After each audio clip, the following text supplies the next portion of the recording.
ഇന്ന് കേരളത്തിലെ ഓരോ മനുഷ്യരുടെ ഒരുപക്ഷെ 95% പ്രായപൂർത്തിയായവരുടെയും കൈകളിൽ ഓരോ സ്മാർട്ട് ഫോണുകളുള്ള കാലമാണ്. എന്ന് വെച്ചാൽ ഓരോ മനുഷ്യരും ഓരോ ബ്രോഡ്കാസ്റ്റർമാരാവുന്ന കാലത്താണ് നാം ജീവിക്കുന്നത്. പ്രത്യേകിച്ച് രാഷ്ട്രീയ നേതാക്കൾ പറയുന്ന കാര്യങ്ങൾ ഓരോന്നും റെക്കോർഡ് ചെയ്യപ്പെട്ടുകൊണ്ടിരിക്കുകയാണെന്ന് നമ്മൾ മനസ്സിലാക്കണം. ഇന്നലെ പറഞ്ഞത് ഇന്ന് മാറ്റി പറയാനോ ഇന്ന് പറഞ്ഞത് നാളെ മാറ്റി പറയാനോ കഴിയില്ല. അഥവാ അങ്ങനെ ആരെങ്കിലും നിരന്തരം മാറ്റി മാറ്റി പറയുന്നുണ്ടെങ്കിൽ അത്തരക്കാരെ ഇപ്പോൾ വിളിക്കാവുന്ന ഒരു പേര് വി.ഡി. സതീശൻ എന്നാണ്. ആധികാരികമായി നുണ പറയുക എന്നത് ഒരു മനുഷ്യന്റെ ക്വാളിറ്റി ആണെന്ന് സ്വയം വിശ്വസിക്കുന്ന ഒരാളായി മാറിയിട്ടുണ്ട് സതീശൻ. വയനാട്ടിലെ ഉരുൾപൊട്ടൽ ദുരന്തത്തിൽപ്പെട്ടവർക്ക് സർക്കാർ ടൗൺഷിപ്പ് നിർമ്മിച്ചു നൽകുമെന്ന് പ്രഖ്യാപിച്ച് അതിനായി മുഖ്യമന്ത്രിയുടെ ദുരിതാശ്വാസ നിധിയിലേക്ക് സംഭാവന ചെയ്യാൻ അഭ്യർത്ഥിച്ചപ്പോൾ അതിലേക്ക് പണം കൊടുക്കേണ്ടെന്നും കോൺഗ്രസ് ഒരു ആപ്പ് ഉപയോഗിച്ച് പണം പിരിക്കുമെന്നും ആ പണം കൊണ്ട് 230 വീടുകൾ നിർമ്മിച്ചു നൽകുമെന്നും പ്രഖ്യാപിച്ചു കോൺഗ്രസും യൂത്ത് കോൺഗ്രസും. എന്നാൽ ഇപ്പോൾ പിരിച്ച കാശ് എത്രയാണെന്ന് പറയാനോ ഒരു വീടിനെങ്കിലും തറക്കല്ലിടാനോ കോൺഗ്രസിന് കഴിഞ്ഞിട്ടില്ല. ദുരന്തത്തിൽ മരണപ്പെട്ടവരുടെ പേരിൽ പണം പിരിച്ച് പുട്ടടിച്ചവരെ ശവം തൂക്കികൾ എന്നാണ് കഴിഞ്ഞ ദിവസം സഖാവ് എം സ്വരാജ് വിശേഷിപ്പിച്ചത്. അന്ന് ഞങ്ങൾ തന്നെ സ്ഥലം കണ്ടെത്തി ഞങ്ങൾ തന്നെ സ്ഥലം വാങ്ങി വീട് പണിയുമെന്ന് പറഞ്ഞ സതീശൻ പിന്നെ പറഞ്ഞത് സർക്കാർ ഞങ്ങൾക്ക് സ്ഥലം തരാമെന്ന് പറഞ്ഞ് പറ്റിച്ചു എന്നാണ്. ആദ്യം പറഞ്ഞതും പിന്നെ മാറ്റി പറഞ്ഞതും വീഡിയോ സഹിതം പുറത്തു വന്നിട്ടും വീണ്ടും വീണ്ടും സതീശൻ അത് തന്നെ ആവർത്തിച്ചു പറഞ്ഞുകൊണ്ടേയിരിക്കുന്നു. അസാധ്യ തൊലിക്കട്ടി ഉണ്ടെങ്കിലേ ഇങ്ങനെ ഒരാൾക്ക് പറയാനാവൂ. ഈ വിഷയത്തിൽ കഴിഞ്ഞ ദിവസം മുഖ്യമന്ത്രി പറഞ്ഞത് സതീശന്റെ വാദം ഒരു യമണ്ടൻ നുണയാണ് എന്നാണ്. ഈ സാഹചര്യത്തിൽ കൂടിയാണ് കഴിഞ്ഞ ദിവസം റിപ്പോർട്ടർ ടിവിയിലെ മീറ്റ് ദ എഡിറ്റേഴ്സ് പ്രോഗ്രാമിൽ സതീശന്റെ നുണ വീണ്ടും ചർച്ചയായത്.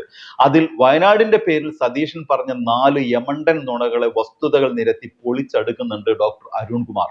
നമ്മുടെ റേഡിയോ ഉണ്ടായിരുന്ന കാലത്തും ബ്ലാക്ക് ആൻഡ് വൈറ്റ് അല്ലെങ്കിൽ ദൂരദർശൻ ഉണ്ടായിരുന്ന കാലത്തുമുള്ള തിരഞ്ഞെടുപ്പിന്റെ തന്ത്രങ്ങൾ ഈ ആധുനിക കാലത്ത് വിലപ്പോവില്ല എന്നുള്ളതിന്റെ തെളിവാണ് ഈ പറയുന്ന നുണകളും നുണകളെ പൊളിച്ച് കളയുന്ന ദൃശ്യങ്ങളും. ഓരോ മനുഷ്യനും ഓരോ നിമിഷവും ഏതെങ്കിലുമൊക്കെ ക്യാമറ ഫ്രെയിമിന്റെ മുന്നിലാണ്. ഓരോ മനുഷ്യനും ബ്രോഡ്കാസ്റ്ററായി മാറിയ കാലത്ത് ആണ് താൻ സംസാരിക്കുന്നത് എന്ന ബോധ്യം പ്രതിപക്ഷ നേതാവിന് ഇല്ലാതെ പോയി എന്നതുകൊണ്ടാണ് ഇന്നിപ്പോൾ ഇതേപോലെ വലിയ ആരോപണങ്ങളുടെ നടുവിൽ നിൽക്കേണ്ടി വരുന്നൊരു സാഹചര്യം ഉണ്ടാവുന്നത്. ഒന്നും രണ്ടുമാണോ, എത്ര എണ്ണമാണ്? ഒരു വിഷയത്തിൽ തന്നെ എത്ര വാസ്തവ കാര്യങ്ങളാണ് പ്രതിപക്ഷ നേതാവ് പറഞ്ഞത്. ഞാൻ ഒരൊറ്റ വിഷയം മാത്രം എടുക്കാം. ഏത്? നമ്മളുടെ ഈ വയനാട് വിഷയം മാത്രം എടുക്കാം. വയനാട് വിഷയത്തിൽ ചുരുങ്ങിയത് 4 പ്രധാനപ്പെട്ട വാസ്തവവിരുദ്ധമായ കാര്യങ്ങൾ പ്രതിപക്ഷ നേതാവ് പറഞ്ഞു. അതിൽ ഓരോന്നായിട്ട് ഞാൻ പറയാം. ഒന്ന്, പ്രതിപക്ഷ നേതാവ് പറഞ്ഞു ഈ ഭൂമി ഏറ്റെടുക്കാൻ കോൺഗ്രസ് വൈകിയത് സർക്കാർ ഭൂമി കൊടുക്കില്ല എന്നറിയിക്കാൻ വൈകിയത് കൊണ്ടാണ് എന്നാണ് പറഞ്ഞത്. ആണല്ലോ? എന്നിട്ട് ആർക്കും ഈ പാനലിരിക്കുന്നവർക്കൊന്നും അതിനകത്ത് യാതൊരു തർക്കമില്ലല്ലോ. അങ്ങനെ തന്നെയാണല്ലോ പ്രതിപക്ഷ നേതാവ് പറഞ്ഞത്. ശരി, എന്നാൽ ഞാൻ 2 യോഗങ്ങൾ ഓർമ്മിപ്പിക്കാം. ഒന്ന്, 29/8/2014 കൂടിയ സർവകക്ഷി യോഗം. ആ സർവകക്ഷി യോഗത്തിന്റെ മിനിറ്റ്സ് എൻ്റെ കയ്യിലുണ്ട്. ആ മിനിറ്റ്സിൽ അന്ന് പ്രതിപക്ഷ നേതാവ് പങ്കെടുത്തിരുന്നു. ആ പ്രതിപക്ഷ നേതാവ് ഇതേപോലെ ടൗൺഷിപ്പിന് പുറത്ത് വേണമെന്നൊരാവശ്യം ഉന്നയിച്ചിട്ടില്ല. സർവകക്ഷി യോഗത്തിലായിരിക്കുമല്ലോ ഇത് രേഖാമൂലം ഉന്നയിക്കേണ്ടത്. ഇനി അത് പോകട്ടെ, സർവകക്ഷി യോഗത്തിലല്ലെന്ന് കരുതുക.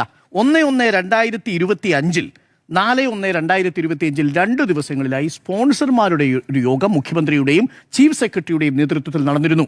22 പേർ അതിൽ പങ്കെടുത്തു. 100-ലധികം വീടുകൾ സ്പോൺസർ ചെയ്തവരുടെ പ്രതിനിധിയായി പ്രതിപക്ഷ നേതാവും അവിടെ ഉണ്ടായിരുന്നു. ആ പ്രതിപക്ഷ നേതാവ് ആ യോഗത്തിൽ പങ്കെടുത്ത് പറഞ്ഞ 2 കാര്യങ്ങളിൽ ഒന്ന്, ഈ പറയുന്ന പുനരധിവാസത്തിൽ സർക്കാർ സ്വീകരിക്കുന്ന നടപടികളെ സ്വാഗതം ചെയ്യുന്നു എന്നാണ് ഒരു പോയിന്റ്. 2, 30 ലക്ഷം എന്ന് പറഞ്ഞത് 15 ലക്ഷമാക്കി കുറയ്ക്കണം എന്നുള്ളതാണ്. ഇതിനും അപ്പുറത്തേക്ക് ടൗൺഷിപ്പിന് പുറത്തേക്ക് കോൺഗ്രസിന് വീട് നൽകണമെന്നോ വീട് നൽകേണ്ടതിന്റെ ആവശ്യമുണ്ടെന്നുള്ളതിനെ കുറിച്ച് ഒരു വാക്ക് പ്രതിപക്ഷ നേതാവ് പറഞ്ഞതായി മിനിറ്റ്സിലില്ല. എന്ന് പറഞ്ഞാൽ നമ്മുടെ മുന്നിൽ ലഭ്യമായിരിക്കുന്ന ഈ 3 രേഖകളിലും സർവകക്ഷി യോഗത്തിന്റെ മിനിറ്റ്സിലും 1/1/2025 4/1/2025 സ്പോൺസർമാരുടെ യോഗത്തിലും പ്രതിപക്ഷ നേതാവോ പാർട്ടിയോ അങ്ങനൊരാവശ്യം മുന്നോട്ട് വെച്ചിട്ടില്ല. ഇന്ന് ഞാൻ റവന്യൂ വകുപ്പ് മന്ത്രിയുമായി സംസാരിക്കുമ്പോഴും റവന്യൂ വകുപ്പ് മന്ത്രിയുടെ അടുത്തേക്ക് അങ്ങനെ രേഖാമൂലം ഒരു അപേക്ഷ എത്തിയിട്ടില്ല. അപ്പോൾ പിന്നെ സർക്കാരിനോട് ചോദിക്കാത്തൊരു കാര്യം, സർക്കാർ നേരത്തെ തന്നെ അവിടെയുള്ള ഭൂമി ഞങ്ങൾ തന്നെ ഏറ്റെടുക്കുന്നത് വിലവാങ്ങിയാണ് എന്ന് പറയുന്ന കാര്യം, ടൗൺഷിപ്പിനെ കുറിച്ചുള്ള കാര്യം ആദ്യത്തെ സർവകക്ഷി യോഗത്തിൽ തന്നെ തീരുമാനമായ കാര്യം മറച്ചുവെച്ച് സർക്കാരിൽ നിന്ന് ഭൂമി ലഭിക്കുന്നതിന് ഉള്ള കാലതാമസമാണ് ഞങ്ങൾക്ക് ഭൂമി ഏറ്റെടുക്കാൻ വൈകിയത് എന്ന് പറയുന്നത് ആദ്യത്തെ വാസ്തവവിരുദ്ധമായ കാര്യം. ഇതിനെ ഞാൻ നുണയെന്ന് വിളിച്ചാക്ഷേപിക്കുന്നില്ല, വാസ്തവവിരുദ്ധമായ കാര്യം ഒന്ന്. രണ്ടാമത്തെ പ്രധാനപ്പെട്ട കാര്യം, ഇന്നലെ അദ്ദേഹം പറഞ്ഞത് അവിടെ പണി തുടങ്ങിയിട്ടുണ്ട് എന്നാണ്. ആ വാചകത്തിൽ അങ്ങനെയാണ് പറയുന്നത്. അവിടെ പണി തുടങ്ങിയിട്ടുണ്ടല്ലോ എന്നാണ് പറയുന്നത്. അവിടെ പണി തുടങ്ങിയിട്ടില്ല എന്നുള്ളതാണ് ഞങ്ങളുടെ അന്വേഷണത്തിൽ ബോധ്യപ്പെട്ടത്. ഞങ്ങളുടെ ക്യാമറമാൻമാർ അവിടെ പോയി നോക്കിയപ്പോൾ കണ്ട ദൃശ്യങ്ങൾ പ്രിയപ്പെട്ടവരുടെ മുന്നിലേക്ക് എത്തിയതാണ്. അവിടെ ഒരു പണിയും, ആ കല്ലിന്മേൽ ഒരു കല്ല് കയറ്റിവെക്കുന്ന ഒരു പണിയും തുടങ്ങിയിട്ടില്ല എന്നുള്ളതാണ്. പണി തുടങ്ങണമെന്നുണ്ടെങ്കിൽ എന്ത് വേണം? അതാണ് മൂന്നാമത്തെ പ്രധാനപ്പെട്ട കാര്യം. ഒരു കെട്ടിടം നിർമ്മിക്കണമെങ്കിൽ നമ്മുടെ ബിൽഡിംഗ് റൂൾ അനുസരിച്ച്, കെട്ടിട നിർമ്മാണ ചട്ടം അനുസരിച്ച് അവിടെ അതാത് തദ്ദേശ സ്ഥാപനത്തിന്റെ കയ്യിൽ നിന്ന് പെർമിറ്റ് വേണം. തദ്ദേശ സ്ഥാപനത്തിൽ നിന്ന് അങ്ങനെ ഒരു ബിൽഡിംഗ് പെർമിറ്റ് കിട്ടിയിട്ടുണ്ടോ? ഏതെങ്കിലും തരത്തിലൊരു പ്ലാൻ ടൗൺ പ്ലാനിംഗ് ഓഫീസർ അംഗീകരിച്ചിട്ടുണ്ടോ? ഇല്ലെന്ന് മാത്രമല്ല, ഇപ്പോൾ പുറത്തു വന്നിരിക്കുന്ന വിവരാവകാശ രേഖ പ്രകാരം മേപ്പാടി പഞ്ചായത്തിൽ 19/3/2026 വന്നിരിക്കുന്ന വിവരാവകാശ രേഖ പ്രകാരം നിലവിൽ KPCC പ്രസിഡന്റ് സണ്ണി ജോസഫ് എന്ന പേരിൽ പെർമിറ്റിന് അപേക്ഷകളൊന്നും ഈ ഓഫീസിൽ ലഭിച്ചിട്ടില്ല എന്ന് പറഞ്ഞാൽ അതിനർത്ഥം എന്താ? മേപ്പാടി പഞ്ചായത്തിൽ കെട്ടിട നിർമ്മാണത്തിന് വേണ്ടുന്ന അപേക്ഷ പോലും നൽകിയിട്ടില്ല. അപേക്ഷ നൽകാതെ നിങ്ങൾക്ക് കേരളത്തിൽ എവിടെയെങ്കിലും പണി തുടങ്ങാൻ പറ്റുമോ? അപ്പോൾ വാസ്തവവിരുദ്ധമായ ഇതിലെ മൂന്നാമത്തെ കാര്യമാണ് ഇപ്പോൾ പറഞ്ഞിരിക്കുന്നത്. നാലാമത്തെ ഒരു പ്രധാനപ്പെട്ട കാര്യം എന്ന് പറയുന്നത്, ഇതുമായി ബന്ധപ്പെട്ടുകൊണ്ട് പണി തുടങ്ങി അതിനുശേഷം ഇത് ആന വരാത്തൊരു ഭൂമിയാണ്, ആന വരുന്ന രീതിയിൽ വലിയ രീതിയിലുള്ള പ്രചരണങ്ങളൊക്കെ ഉണ്ടായി എന്നാണ് പ്രതിപക്ഷ നേതാവ് പറഞ്ഞത്. ഇന്ന് വീടിൻ്റെ തൊട്ടടുത്ത് ഉണ്ടായിരുന്ന ഒരു അയൽവാസി നമ്മുടെ ക്യാമറയിൽ പറഞ്ഞെന്താ, 2 ആഴ്ച മുമ്പ് 2 ആന ഇറങ്ങി അവിടെ കവുങ്ങും ഈ മരങ്ങളും ഒക്കെ അവിടെ കുത്തിയിട്ടിട്ട് പോയി എന്നുള്ളതാണ്. ആന ഇറങ്ങുന്ന സ്ഥലമാണെന്ന് മാത്രമല്ല, തൊട്ടടുത്ത് ആനയെ പ്രതിരോധിക്കാൻ വേണ്ടിയിട്ടുള്ള ഫെൻസിങ്ങും അവിടെ വെച്ചിട്ടുണ്ട് എന്നുള്ളതാണ്. ആനശല്യം ഉണ്ട് എന്ന് പറഞ്ഞത് ഇന്ന് അവിടെ ആ വീടിനോട് ആ സ്ഥലത്തോട് ചേർന്ന് താമസിക്കുന്ന ആളുകളാണ് എന്നുള്ളതാണ്. ഇത്രയും കാര്യം നമ്മുടെ മുന്നിൽ ഒരു ഒറ്റ വിഷയത്തിൽ 4 വാസ്തവവിരുദ്ധമായ കാര്യങ്ങൾ സംഭവിച്ചിട്ടുണ്ട്.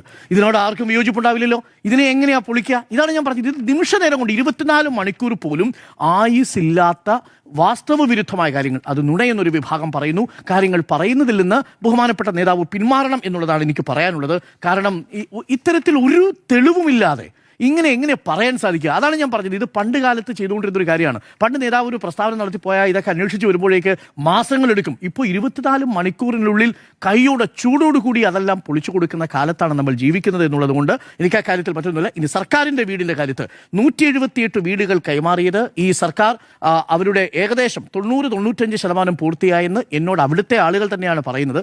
അവരെല്ലാവരും അതിൽ പൂർണ്ണ സംതൃപ്തി രേഖപ്പെടുത്തിയ ആൾക്കാരാണ്. അവരിപ്പോഴും ഈ മാസവും അവർക്ക് അവരുടെ വാടക കിട്ടിയിട്ടുണ്ട്, അവരുടെ ചെലവിനുള്ള പണം കിട്ടിയിട്ടുണ്ട്. മാത്രവുമല്ല, അവരേറെ കാത്തിരിക്കുന്നത് അവരുടെ ഫർണിച്ചറിനുള്ള 1 ലക്ഷം രൂപയും കിട്ടാൻ പോകുന്നു. അവർക്ക് ആകെ ഇതിനകത്തൊരേ ഒരു പരാതി, അവരുടെ മൈക്രോ ക്രെഡിറ്റ് പ്രകാരം അവർക്ക് കിട്ടേണ്ട 2 ലക്ഷം രൂപ അതുകൂടി ഇനിയിപ്പോൾ കൊടുക്കാൻ പോവാണ്. 2 ലക്ഷം രൂപ എല്ലാവർക്കും കൊടുക്കാൻ തീരുമാനിച്ചിരിക്കുന്നു.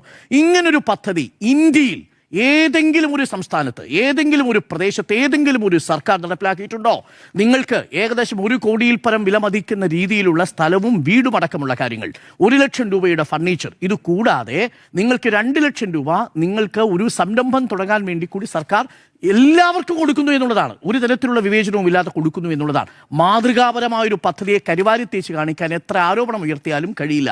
ഇതാണ് അതിലെ വാസ്തവം എന്ന് പറയാൻ വേണ്ടിയാണ് ഇത്രയും കാര്യം പറഞ്ഞത്. ബാക്കി കാര്യങ്ങൾ നമുക്ക് പിന്നീട് മറ്റൊരു വീഡിയോ ആയിട്ട് വരുന്നവരെ എല്ലാവർക്കും ഗുഡ് ബൈ.